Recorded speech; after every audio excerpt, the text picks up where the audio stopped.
రోజు మనము పి అనే అక్షరాన్ని నేర్చుకుందాం. పి అనే వర్డ్ మీద, ఈ అక్షరం మీద ఏమేమి వర్డ్స్ వస్తాయో చూద్దామా. ఇదేంటి?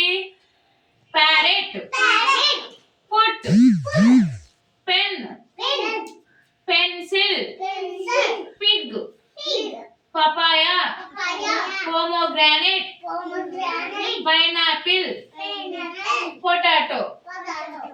ఈ పి అనే అక్షరం మీద ఇన్ని వర్డ్స్ వస్తాయి. ఇంకా ఉంటాయి కానీ మనకు కావాల్సినవి కొన్నే నేర్చుకున్నాము. ప్యారెట్ అంటే రామచిలక.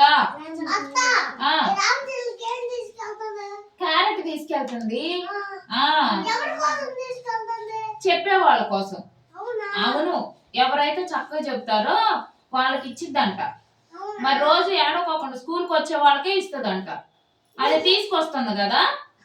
ప్యారెట్ ఏం తీసుకొస్తుంది? క్యారెట్ తీసుకొస్తుంది. ఆ క్యారెట్ తీసుకొచ్చి ఎవరైతే ఏడోకోకుండా స్కూల్కి వచ్చి